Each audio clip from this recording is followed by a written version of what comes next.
Hello, ladies and gentlemen. I'm your host, Dazzy Kitsune, and welcome back to Amorous.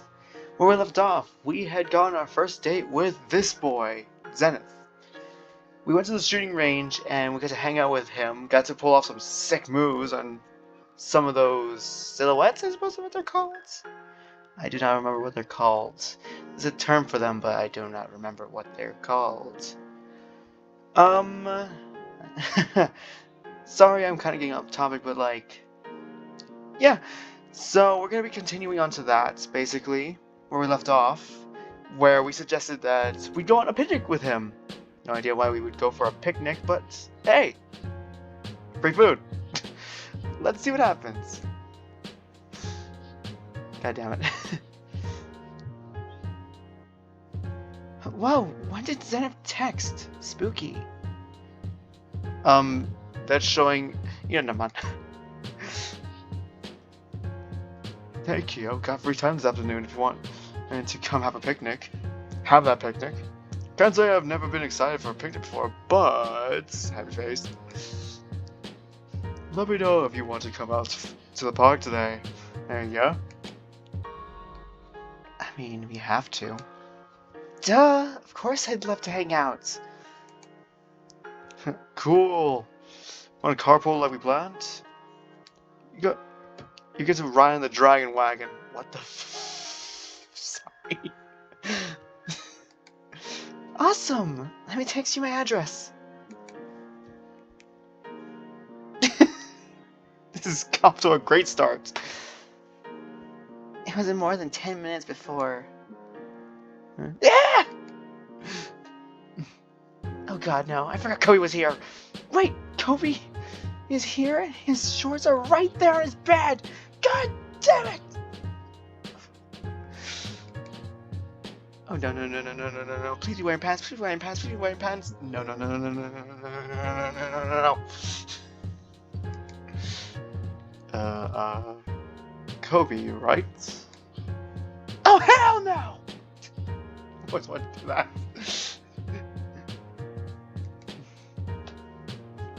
I didn't end up giving you my number, did I? Pretty sure I would have remembered, or was that the Wednesday night guy? Tully? Tommy? I'm bad with names, okay? He's here to pick me up, bird brain. And how many times do I have to ask you to put pants on before you answer the front door? I checked if it was a hot guy before I answered. Fucking whore. And that's why I keep refusing to send any piece of drivers here that aren't 52-year-old 52-year-old German lady with a nose piercing. With the nose piercings. Sorry. Ugh. Fucking weird sentence. She always scolds at me. I hate it. Wait, that mean you two are... Duck hopes. Sorry, Zenith. My brother thinks that just because there's a guy calling, that it's for him. No, that's fine. Nice to see you again, Kobe. Again? Okay, this guy just ends up with more and more questions. I'm gonna have to keep a list. He's a Hunkosaurus. If you mess up, you don't mind if I, take him off your hands? I'm sure Zenith isn't deaf. Now come on. Say goodbye, Kobe. Me and Zenith are going out for a while. Goodbye, Kobe. You two have fun, you two. He scurried off before Zenith could work himself up to an answer. Jesus Christ, I get that. He's still there. He's a little odd, huh? Only when he gets a whiff of testosterone.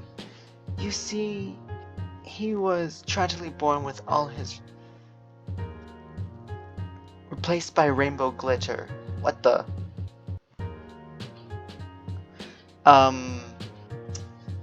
We're moving on. I guess it means his brain was replaced with rainbow glitter, I think. Something like that. Well, trust me, I'm used to it. Ready to go? Sure, ready to roll. Ready to roll. Not again, goddamn. This dragon wagon was a large four monster with a large covered truck bed. It suited him down to the ground, all wax and chrome finish. I suppose it wasn't exactly surprising that he was the kind of guy who'd have a car like this. With our first outing being muscle shirts and at the gun range, I at least got the impression from the drawers in the tiered truck bed that he actually used it for hardware and supplies. Maybe prepared than not, I guess. God, I cannot speak today. Speaking of prepared, I couldn't help but wonder if he'd gone overboard a little with the prep. The bags in the back seats of the Sun. It looked like he'd gotten snacks and drinks for at least half a dozen of us. Zenith wasn't exactly a small guy, but I can't imagine making his weight through too much of this. We shared how our days had been as his radio played oldies rock. Nice. I really do like classic rock. There wasn't much really to say on either of our accounts. I must have been waiting to spend more time with Zenith, and he had been on a graveyard shift the previous night at the club, which he said mostly involved getting drunk, exhausted club goers, cabs, and rolling everyone out at closing time. Sounds rough. The picnic spot was up on the hillside road, a frequent spot for nature watchers and couples to meet up. We pulled up in the lawns and Zenith hopped out to unlock one of the sliding organizers from under the raised bed of the truck. Sorry. He did indeed have a couple of blankets all set up, which was good. I'd been so busy trying to get out of the house before Kobe could jump Zenith's bones. And I'd forgotten all about bringing any of that stuff. God damn it, Kobe. That's all I gotta say. There's a slight air of tension about the whole thing as he tossed me one of the bundles. There were plenty of grassy spots away from the slightly sorry-looking. Oh, come on! This had said that he could spend all the time talking about him. And I had to admit, a few more questions than answers. I wouldn't have been rushing the instincts too much, forcing him to open up more. God. Okay. Regardless, it was a beautiful day. Not too humid, with the breeze rolling up from the bay. The sun was shining high in the sky without much threat. Threat of being overcast by the few stray clouds. This is going really great, guys, I swear. I picked up the last bag, some sodas it seemed, and padded back over the grass from his truck to where Zenith was. Oh, double typo. Still looking through things with his back turned. A playful idea crossed my mind with Zenith on his knees and his back turned. Time to get kinky. It would be the perfect time for some revenge for jumping at the gun range and break the ice a little.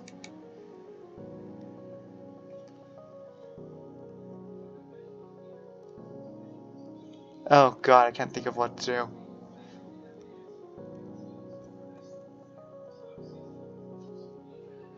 I'm gonna do this one. Oh, this is going to be good. Perfect payback for all those times he slapped me on the back. I slipped in close, moving in the bag as little as I could before I dropped down next to him with a clatter. I got everything! I spoke louder than I need to. That's supposed to be louder. He did jump a little, looking back at me with a begrudging respect as I threw up my eyebrows to let him know I did it on purpose. What? Got revenge for slapping me around. Paid for all the rough stuff. Then again, I do like it rough. Before I could say another word, I was on my back in a blur of motion. He might have took my leg out with his tail. Or used his arm? He moved too fast for me.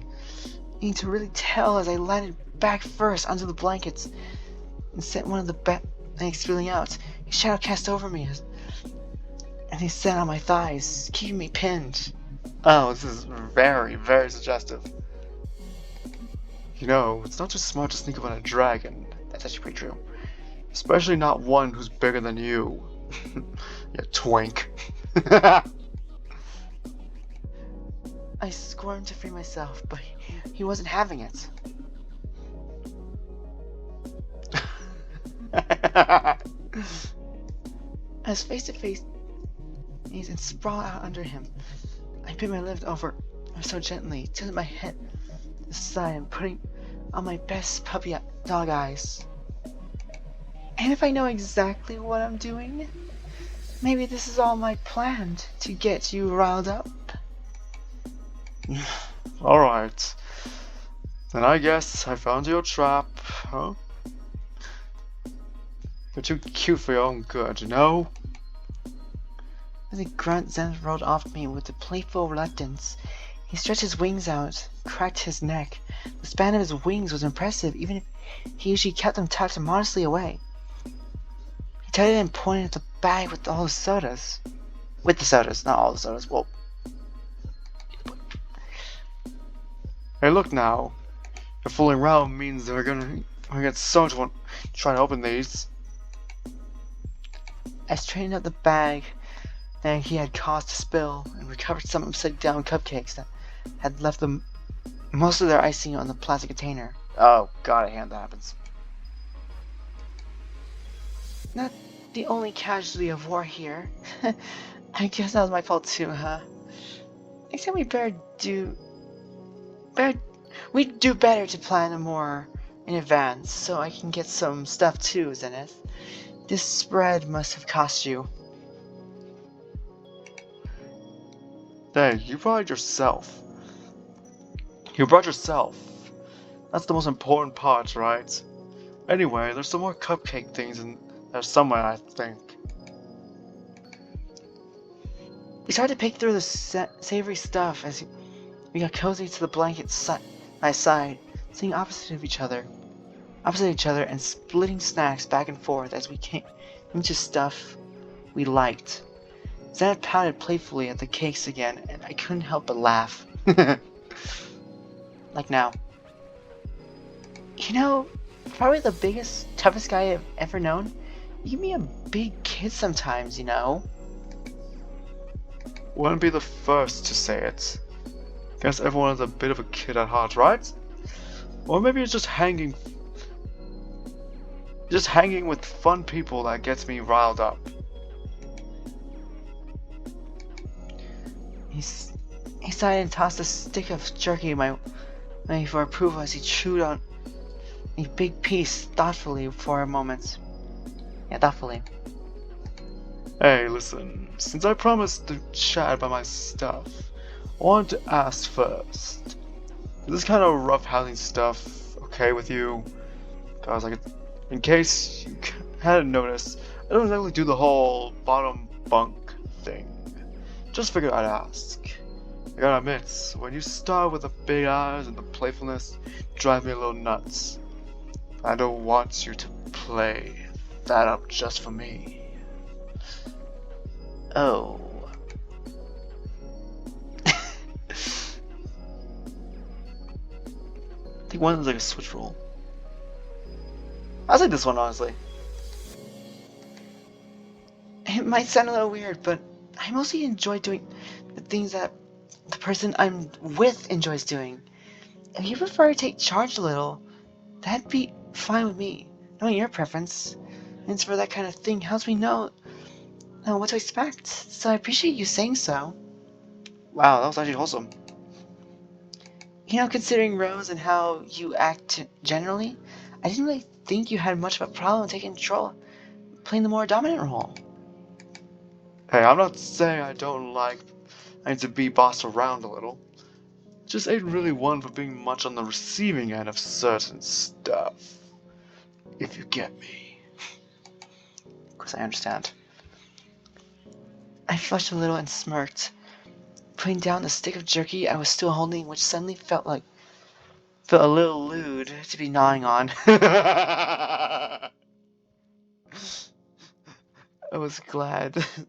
I was glad that my more receptive attitude wouldn't put Zenith off, though. I was enjoying getting more time with him like this. Oh shoot, I passed it. Sorry, my bad. Well, like I said, no problems here.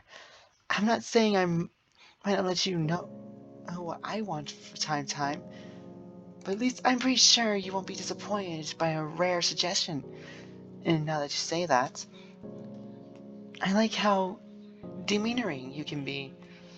I don't exactly expect much less from a guy who comes to a date in a muscle shirt. That's what I mean. Talking so candidly like this was certainly nice. I guess considering I'd already found myself pinned under him this afternoon, it wasn't exactly a premature question. Part of me wondered if it was rushing things a little from him to ask my sexual preferences. But I suppose we had met at a sexual club, notoriously sexual club, and I couldn't blame him for wanting to know after a failed hookup the first night. I guess you were pretty obvious about your intentions and preferences from the get-go. I don't think I could work with that, I would have said. Just wanted it out there, you know? Since we're clearing the air and all. He smiled as he carefully opened a soda and nevertheless threatened to fizz up like a foamy bathtub. He threw me an eyebrow that said, See? See? This is what happens when you drop the bags. I rolled my eyes and stuck out my tongue under the infused sausage pastries. I know. Yeesh. I didn't know dommy boyfriends would be so much like having an extra mom around. Sorry. Oh my god, I forgot. Oh my god. He chuckled at that.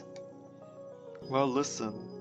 I'm not used to pretty high maintenance boyfriends. So, how can I help you?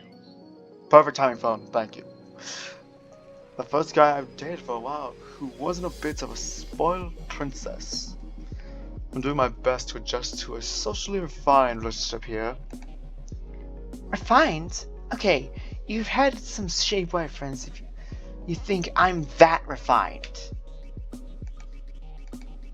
Look, I'm pretty new to this whole serious dating thing. I'd fuck a picnic. I haven't been to a picnic since I was a kid, let alone hosted one. Hey, you did great. I don't think we're gonna get through even half of this food, but it's kind of sweet that you tried so hard. You're doing fine. And dating, huh? I guess we both said it about, let me check. How many times said my heart skipped a little today? 3 times? 4 times? 5 times? All the time? Yeah, I mean, that's what this is, right? I like you, you like me. We're even sitting under a damn tree, like in those kids' songs. Sounds like a date to me.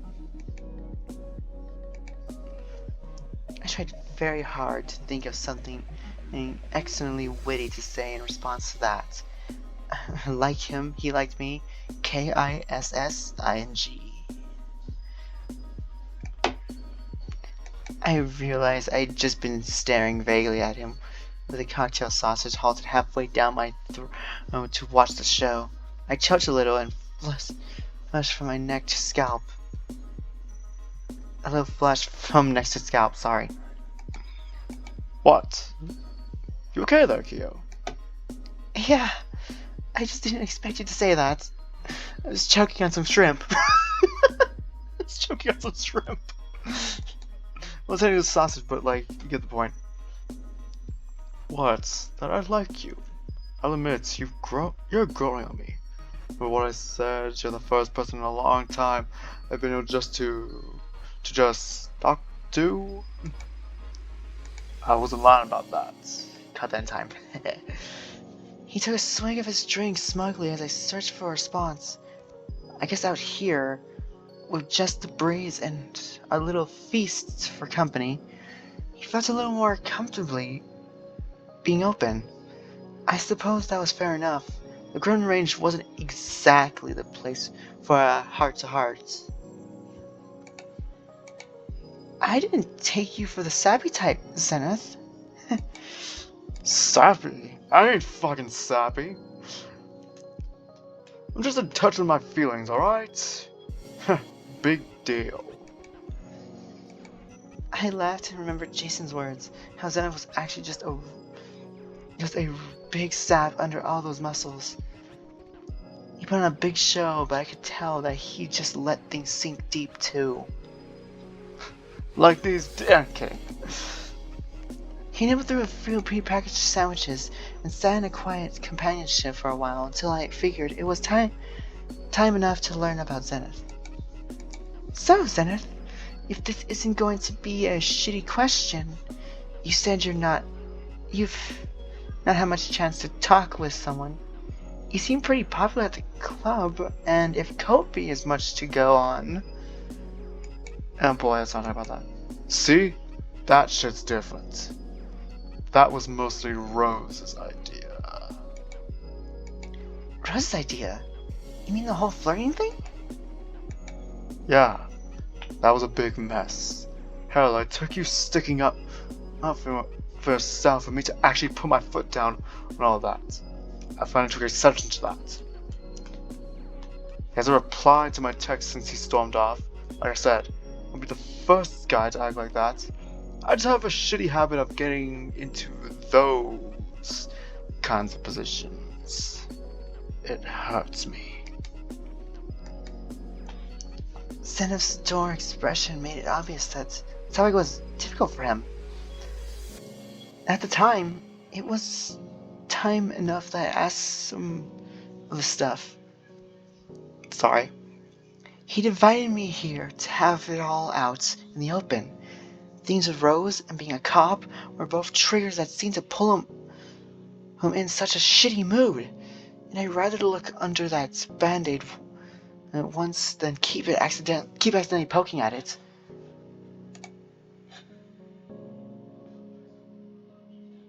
Why would I ask about my brother? Why? He's a whore. I did the cop. You mentioned bad decisions. Is that what led you to being a bouncer rather than when you were a cop? It seems like it was a little hard to talk about, but you saved Jason's life. Why did you quit that? It's a long story, Gio. I haven't really talked to anyone about this in years. I trust you with it, though. Excuse me. Zenith reached for a sandwich half, exhaled deeply, and leaned back on one arm, as if he took the big, filling-rich piece out of the filling in a huge bite. He cogitated for a moment, I have no idea what that word is, seeming to decide whether exactly to start and what order to tell his story. Oh boy. Okay, back before I worked at Amorous, a couple of years before, I had just finished training to be a cop. I was real green, you know. Felt like I could take on the world. So you liked it? Sorry. You kidding me? I loved it. I felt like I was really making a difference. My partner, you know, the guy they team you up with when you're working the beats, he really helps me get through a lot of rough times. I guess that makes sense. I know that much from cop movies. Was he big and burly like you? Or are we talking about a young, skinnier Zenith here? I smile imagining in one of those buddy cop movies from the 80s. What was I kidding? Zenith looked like he could bench the younger kids from high school onward. He was definitely the bigger cop. Nah. Nah. He was smaller than me, but I respected him. He was a lifer, committed to it, you know? I looked up to him for that. He taught me everything I know. You see, Dad walked out when I was just a whelp. Didn't really have much of a father figure in my life. I guess he sort of fit that role. He told me when I was doing stuff wrong, told me when I did good too, which is a first. I'm guessing you two got along really well then? More than well. Rich and I, well, big and rich. We were the best friends. It's not like it's the Stone Age or whatever, but he was the first guy in the force I told about being into guys, among other things. Oh shit. I could see the blood leave Zenith's cheeks as he swallowed another bit of his sandwich. Bite.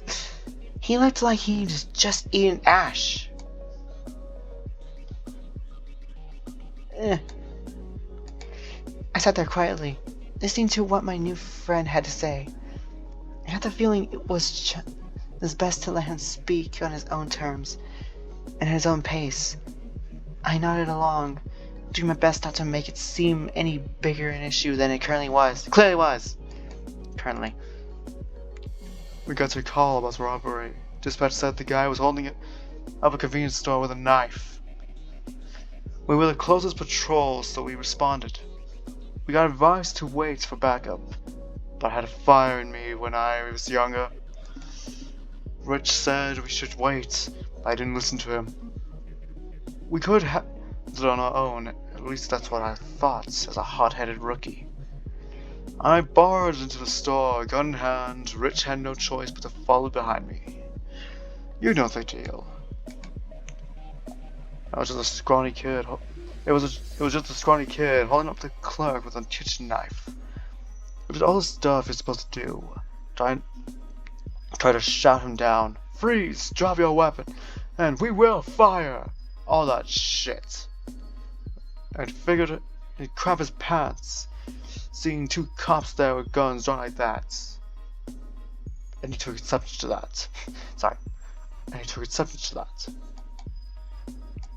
He pulled out a gun, and he had in his coat pocket and shot at me. Jeez. I thought that was it for me, but everything happened so fast. Rich had pushed me out of the way, but maybe he clocked the gun in his pocket whilst I was watching him put the knife down. He took the bullet from me. The store clerk grabbed the bat from under the counter and knocked the kid out. But it was too late. I couldn't believe what I was hearing. I imagined what happened wasn't exactly rare, but having to go through that with his partner and mentor? I had no idea. I swallowed hard. I could see Zenith fighting back the anger. I was an idiot. I got him killed. If I wasn't such a headstrong fighting kid.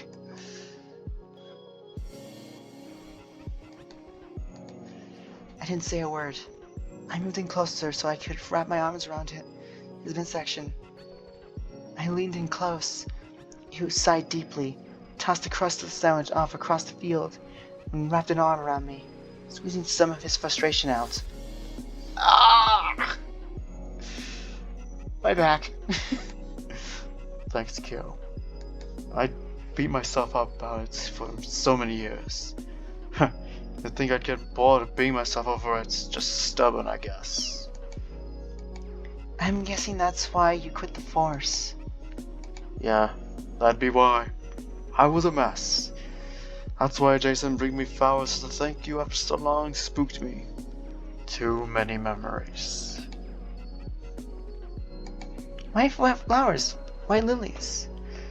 Why lilies? Every week I go to the same place on 3rd Avenue. Little flower shop, buy the same bouquet of lilies to take to his grave. But after a while, I just wanted to forget, you know. Well, no. I didn't want to forget. I wanted to get unstuck and let things start moving again. So, that's how you end up at Amorous as a bouncer, right? Mm-hmm. You got it. And that's also when I met Rose. He was much nicer when we first met. Being in the state I was, wanting to forget about your past, I kinda lost myself in that guy. Yeah, he seemed... Oh, he didn't seem so nice when we met. He was getting bored. Me, I think. He never were...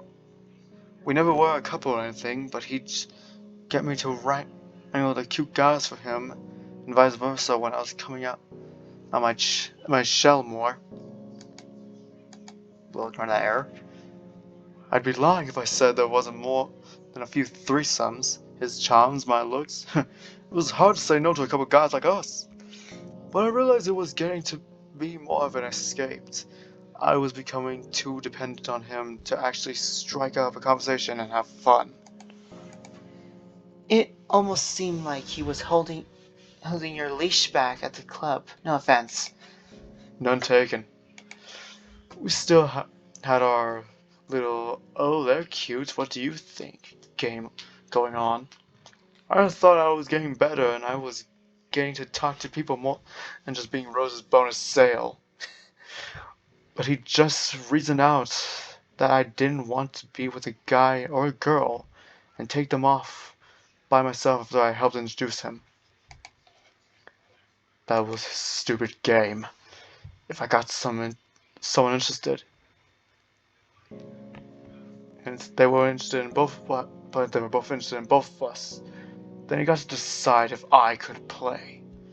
Maybe made sense at the time. Don't ask me how. I guess the reasoning was if I was looking for something more substantial. No, but the person was looking for fun enough to mess around with me, and him, then they weren't my type. Oh my god, I just suck. Fuck. It was stupid.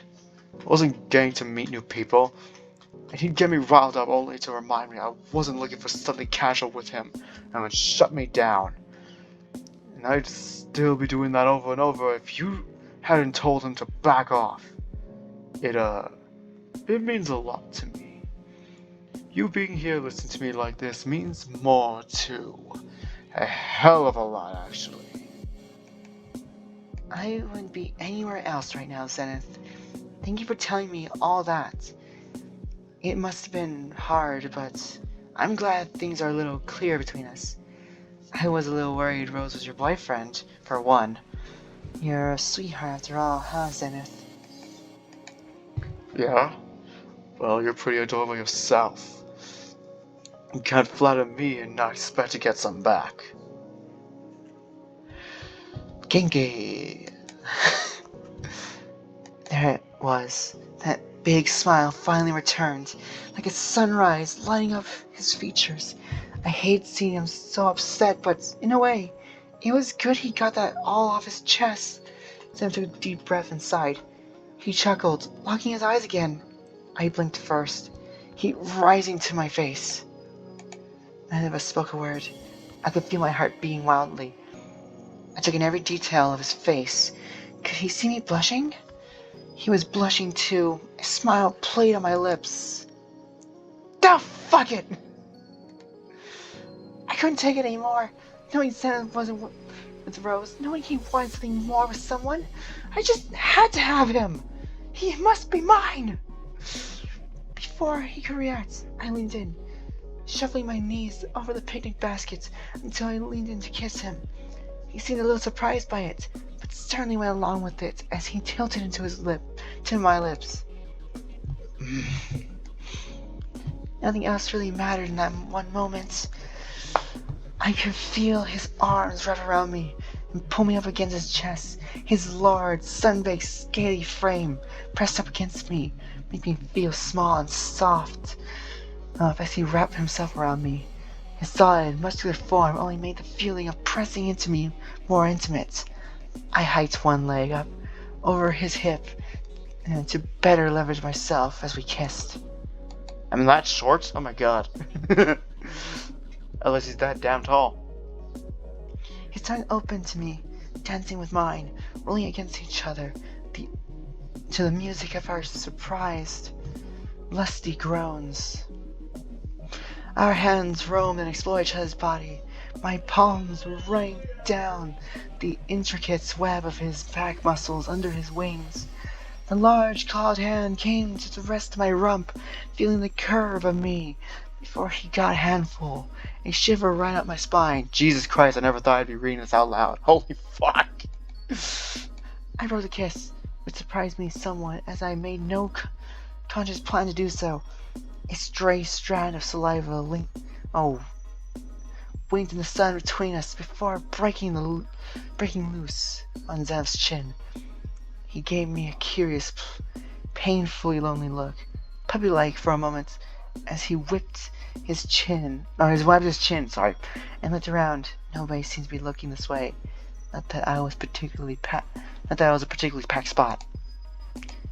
I got a few skills of my own, Zenith. I'm not gonna let y'all have all the fun. I smirked devilishly as Zenith tilted his head in confusion, trying to work me out.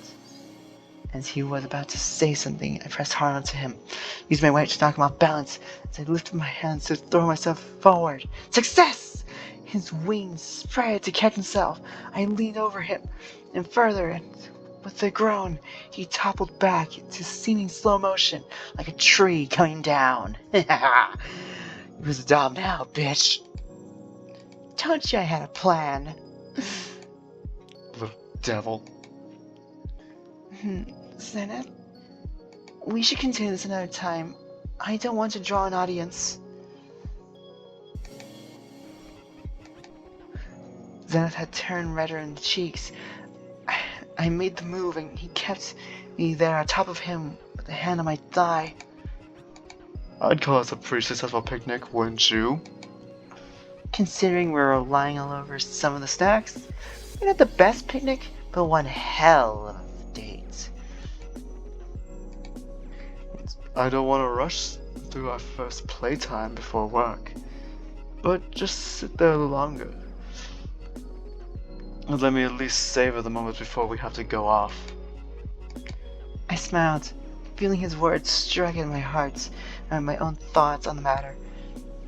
If we weren't able to do anything more today, I at least want to go home with the thought of him in my mind. I didn't need to nod my assent. I simply lay forward, letting our crotches meet as we shared a tender kiss, and left that heat between us kindling for as long as we dared. The fact that it was just by bulges was a fucking thing. Anyway, when our lust had settled a little, I slipped onto his side as Zenith lay out in the middle of our picnic, not hogging the blankets, but taking enough space that his inviting smile showed me that we'd need to cuddle up a little. I shifted it in a couple of half-empty bags and took my spot at his side, being a little meek as I rested my head on Zenith's chest. I tried to think, when was the last time I'd laid on someone like this? Being the one using someone else's chest as a pillow? Despite Zenith being the one bearing it all and sharing a story, I couldn't help but take some comfort from laying with him too. My hand idly running in the soft fabric of his top as I listened to the deep, slow breathing and the quiet thud of his heart. Oh, transition. After the heat of the moment had passed, Zenith touched my shoulder with his hand, drawing my eyes open again. I had dozed off a little on him.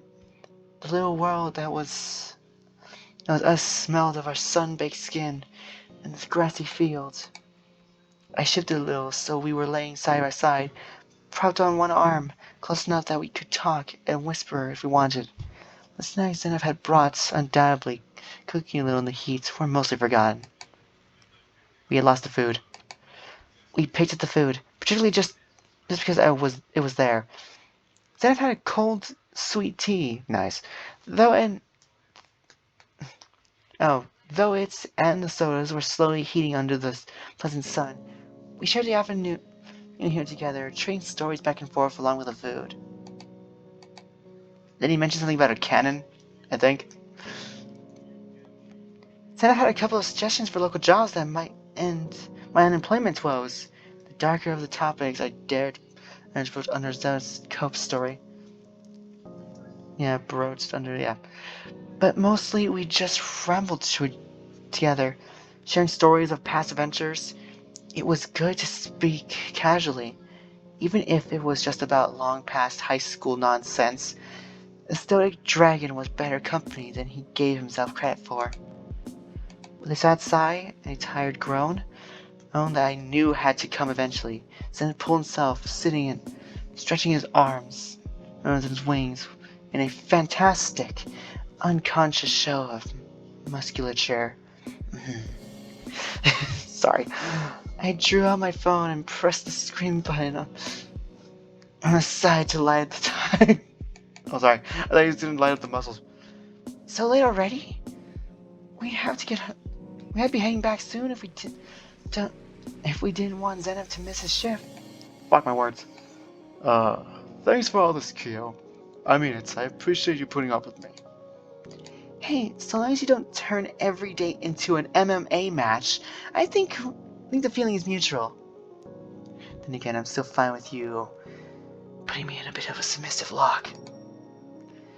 We started to laugh as I got to my feet, having to shift the hem of my pants back into the place filled with the button, and with an embarrassing grin.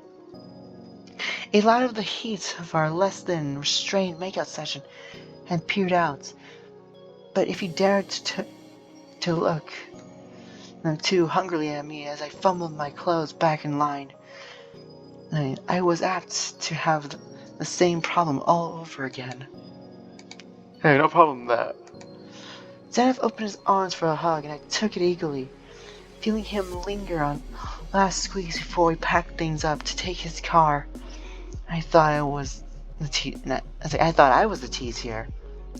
We should probably get heading home, yeah? Hope you don't mind me dropping you at the driveway. It's getting late.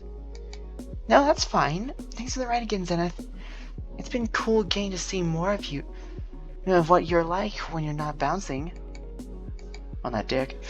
There's gonna be a lot of sexual innuendos, I can already tell. So I was thinking, do you want to do this kind of thing again? I'll be blunt. I'm really enjoying this. I just hope you're feeling the same way.